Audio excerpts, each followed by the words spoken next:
What's up, y'all? It's Sweetie Speaks, and welcome back to Return to Sender.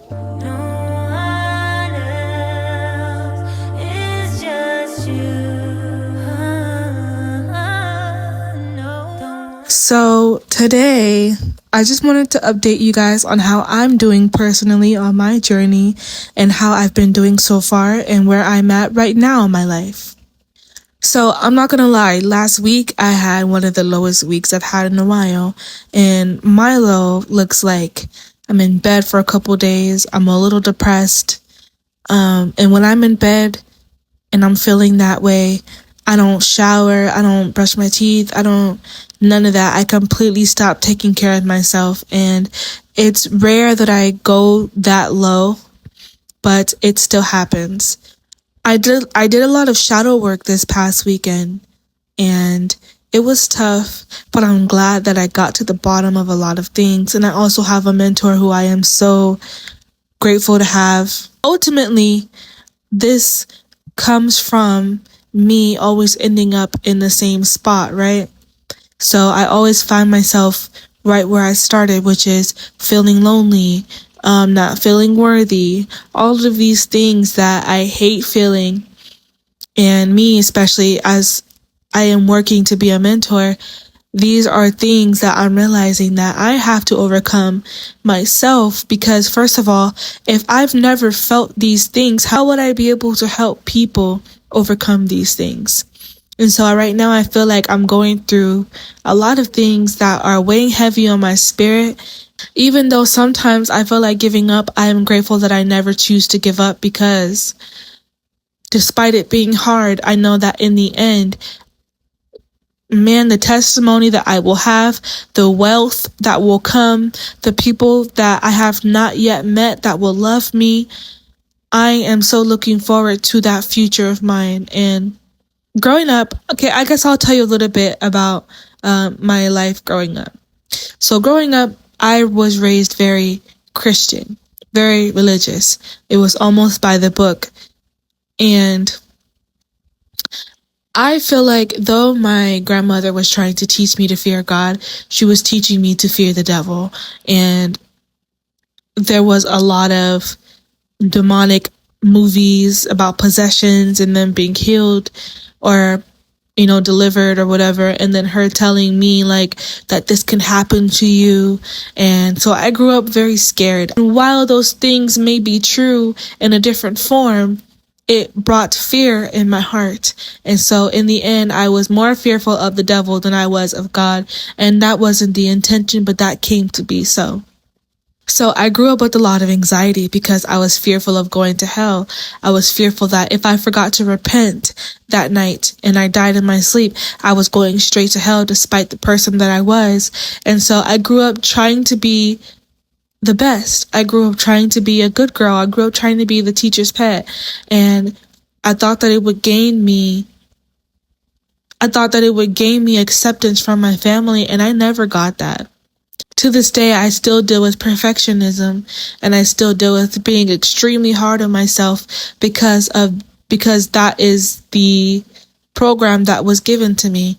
But I am working every day, and I am proud to say that I have broken a lot of these, but it is still a work in progress. So when I do relapse into the person that I used to be, who my psyche is most comfortable being, it is very easy for me to snowball back into that person.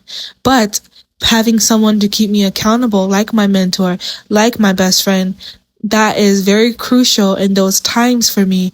And they always pull through for me every time.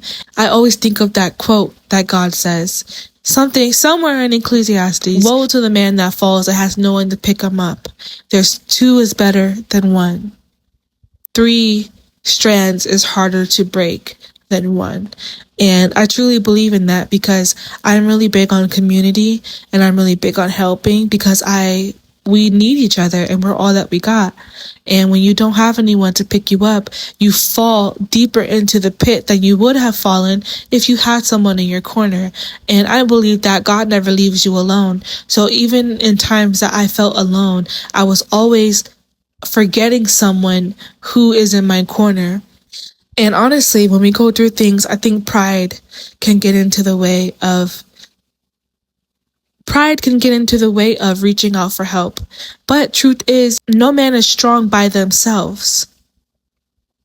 And so I put my pride aside a lot to reach out to my mentor, to talk to my best friend, because I understand the power of community. No man is meant to be by themselves.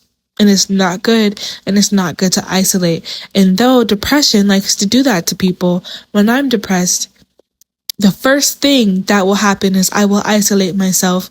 And you know what? I feel like that is the enemy's trick into isolating you to be by yourself, because it is easier for him to torment you in peace rather than you being around someone who will help you get out of it. I think if more people leaned on each other in times of need, we would be better off faster. But anyways, back to my family history. I used to have panic attacks every day. I could not look at people in the eyes. I was very insecure. And it wasn't until I moved out and I met my ex-husband, or my husband at the time, and he kind of told me that everything that I was taught was a lie. And though I believe now that maybe some things that was taught to me was not a lie, in the manner that it was taught, it hurt me more than it did justice. So I was able to create my own life and my own belief system and what I believed to be who God is, which I found through scripture and through experience with him personally. God is not at all the man that I was taught he is. So in this season, because I'm able to lean on God more, my seasons in these dark pits do not last long at all. And I thank God for that, because they used to last years. What I realized that was wrong with me, I had someone that became really near and dear to my heart really quickly. And you guys know about him. I've talked about him on my Instagram. And unfortunately, I found out some news about him that had to warrant me cutting him out of my life. And when I did that, that hurt me tremendously. When I lost this person, my abandonment issues flared up. I had done a lot of writing. And let me tell you something about writing. My ex-mother-in-law will always tell me, I keep seeing God showing me and you, well, God keeps showing you and you writing. You need to start writing. Start writing. And I was just like, okay, like, I didn't understand the purpose of writing. I didn't care for it. I didn't think that it would be beneficial to me. But when I tell you, writing sometimes saves my life, saves my day, saves my perspective, saves my thoughts. It's easy to let these clouds pass. By clouds, I mean thoughts. It's easy to let these clouds pass by in your mind and you not pay attention to exactly what it's telling you. But let me tell you, those clouds that pass by, you may not remember it, but you still see them. They are still imprinted in your brain. They are still imprinted and they show in different parts of your life if you are not careful with how much you are monitoring these clouds in your brain. So, the only way for you to truly monitor these clouds in your brain is to put it out in front of you and on paper. And so that's what I've been doing this past week. And I've been able to tackle the things that are affecting me. The thoughts that show up repetitively, they are now on paper and I know to attack those things. So what I will be doing, because the enemy is a lie, for everything that I wrote down that is repetitive and negative, I have highlighted orange or red in my notebook. And for the things that are positive, I have highlighted green. And luckily, there are more positive than negatives in my notebook, but the negatives are very heavy to the point where they are overshadowing the green. So what I will be doing is I will be reading a book for all of these things that I struggle with: loneliness, gluttony, worthiness, and things of that sort. Every single thing that someone goes through on this earth, there is a book that will teach you how to overcome it. And that is the mission that I am on, paired with doing this with God, because doing this with God, I'm sure, like he has before, he will send me books that I am supposed to be reading. And I am so down for this journey, because let me tell you, I refuse to live this life suffering. I'm here, right? I'm here. I'm gonna be here. If I'm gonna be here, I'm not gonna live my life suffering. So that is the boat that I'm on right now. And I'm willing to die on this hill.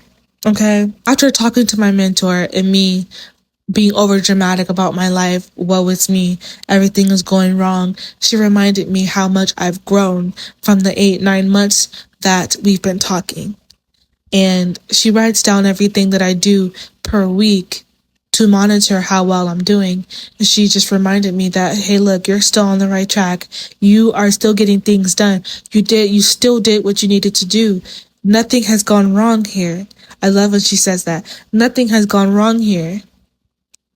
And that is really what I had to tell myself. For moving forward, I am planning on being more intentional with the things that I am feeding myself, with the things that I see. Right now, I have blank walls around me in my home. And so I'm going to be intentional with putting things on the wall that are reminders to me that I am able and worthy of doing this, that I am able and capable of overcoming things that try to pull me down, and things of that sort.